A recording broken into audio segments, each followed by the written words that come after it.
friendly faces, and welcome to our third crochet tutorial today. What we're going to need is 3 different colours of wool, a crochet hook, a darning needle and a pair of scissors. Although the flower may look a little bit more complicated this week, it's still using the basic stitches. We've got a slip knot, a chain, a double crochet and a slip stitch, and they're the only stitches that you'll need to create the flower. A lot of you were interested in making butterflies last week, so what I've done is I've created a flower that you can actually convert into a butterfly very easily, and I'll show you how to do that at the end of the tutorial. So to create our centre, what we need to do is take our first colour of wool and make a slip knot. Remember how to do that over your finger, wool to the back and pull through. We're now going to make a ring by chaining 6. 1, 2, 3, 4, 5, 6. We then take our hook back to the first chain, pop it through there, yarn over and bring them all back, and then slip that stitch under the other. And now you've made yourself a little ring where we're going to place our stitches. So to start with, we chain 3, double crochet, yarn over, through the centre of the ring, yarn over and back. So you now have 3 stitches on your hook, yarn over and bring through 2, yarn over and bring through 2, and that's your first double crochet. The chain that you did at the beginning counts as a double crochet, so in fact you've got 2 there now, so you just need to do 1 more, yarn over and through, yarn over and back, through 2 and through 2. So that is your first lot of triple crochet, and now you chain 2 and you repeat again 8 times, so you have 8 lots of triple crochet, 8 lots of chain 2. Chain over and through, chain over and back.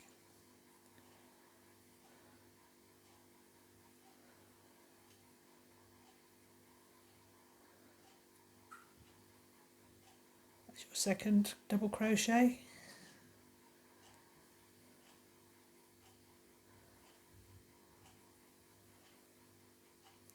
Third double crochet, chain 2, and now go on to the third set of 3 double crochet.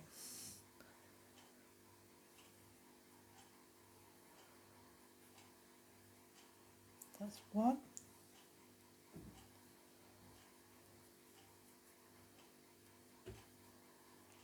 2,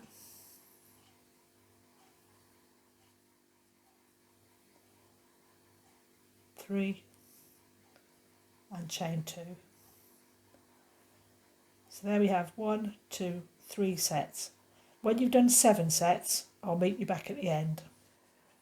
So that is 7 sets of the 3 completed, and lastly we go back in, do 3 more.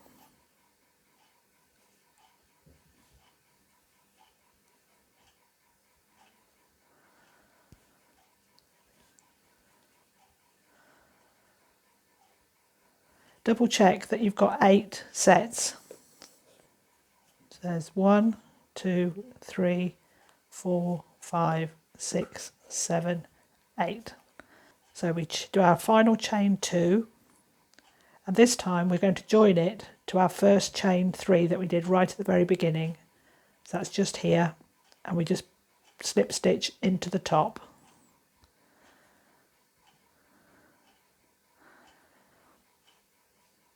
Pull your wool through,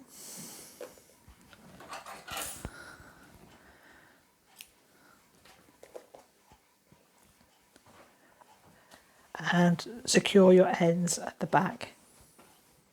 So now we're going to add our second colour in the round 2. Take your wool and make a slip knot on the end as normal. Don't do it too tight, because what you need to do is take it off the hook Put the hook through one of the loops where you've got your chain 2 space, hook it back on again and pull it through. We're now going to chain 3. 1, 2, 3. What we're going to be doing is 3 double crochet and a chain 2 and 3 more double crochet in each of these gaps here. So we'll just take it slowly and I'll explain as we go. So this counts as your first double crochet. So now we do the next one, yarn over and through, yarn over and back, back through 2, back through 2. And that's your second double crochet. Next one, yarn over and through, yarn over and back, back through 2, back through 2. That's 3 double crochet. What we're going to do now is chain 2, and then we're going to do another 3 double crochet again in the same hole that we've put the other stitches in. So yarn over and through, yarn over and back, yarn over through 2, yarn over through 2. That's your 4th double crochet, or your second lot of 3.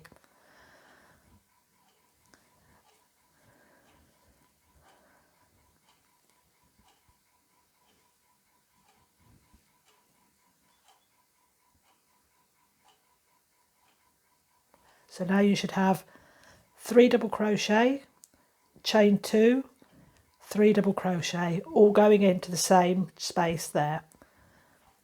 Now we move round to the next one, the next space, and we do exactly the same. 3 double crochet, chain 2, 3 double crochet. And I'll see you when we get back to the end. So what we need to do now is join them together. This first chain 3 that we did here, we need to slip stitch into the 3rd chain. So 1, 2, 3, pop your hook in there, yarn over and back through, and then slip underneath to make a slip stitch. Pull your wool through. Before cutting off, do make sure that everything is as it should be, that you've got 8 little peaks going round, and it should zigzag as it goes round, up and down, with your chain 2 space at the top of the peaks. When you're happy that it's the right shape, trim off your wool and sew in the back. So now we're ready to add our 3rd colour, and this will be the petals around the outside. What we're going to be doing is in each of these peaks here, adding 8 double crochet, and then in the lower part, or the valley part here, we're going to be adding a slip stitch. So it will be 8 double crochet and a slip stitch, 8 double crochet and a slip stitch all the way round. So to start with, we make a slip knot. Don't make it too tight again, because you need to take it off your hook. Pop your hook through one of the peaks here,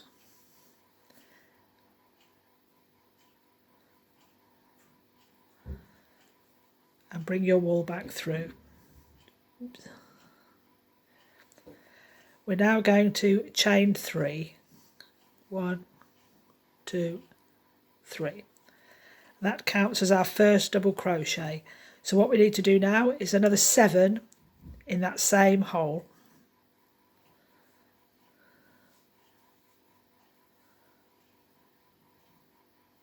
That's 1,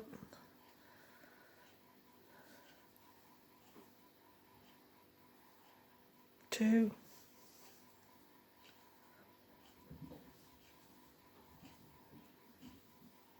3, 7. And with our first chain there, that makes a total of 8. So now we come to our valley stitch, which is just here, which is lower than the other 2.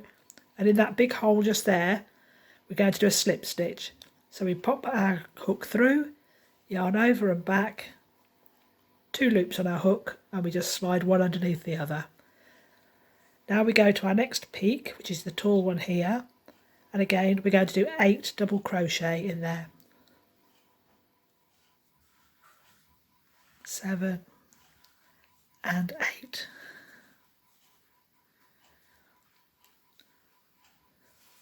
So now we go into the next loop, which is down here for our slip stitch. Hook through, yarn over and back, and slip one stitch under the other. So we just carry on in the same way, going all the way round, 8 double crochet in the peaks and a slip stitch in the valley, all the way round, and I'll meet you at the end. So now we've gone all the way around, all we're left to do is our last slip stitch and to join onto this side again.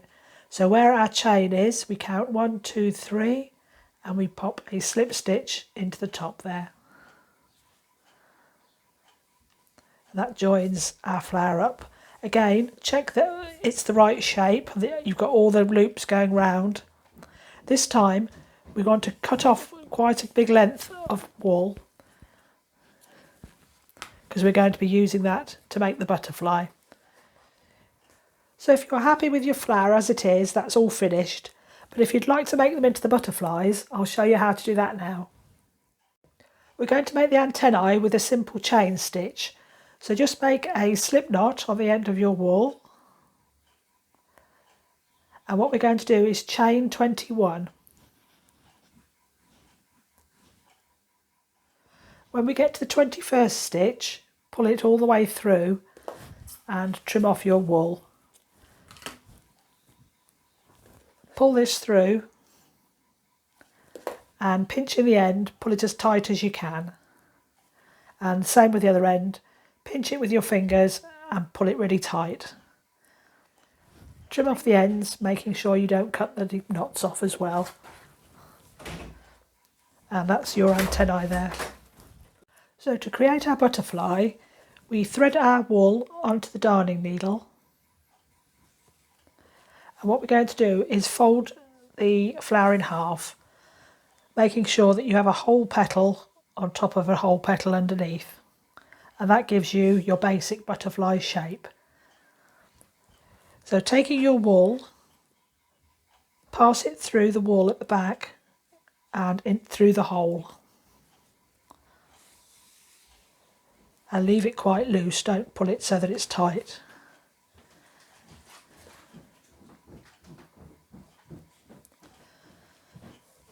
Take our antennae and fold them in half and pop a stitch through them.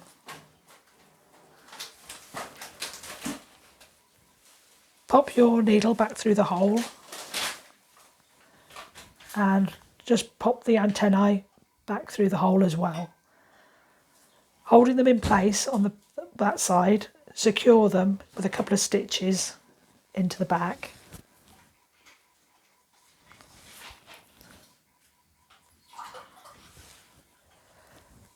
Now all you have to do is make the body. So make sure that the wings are all symmetrical, and with your wool just make a row of rough back stitch down the middle. Just work your stitches through both sides of your crochet. If you want, you could use black wool for this rather than the colour that I've used. I've just used the colour that I had round the outside.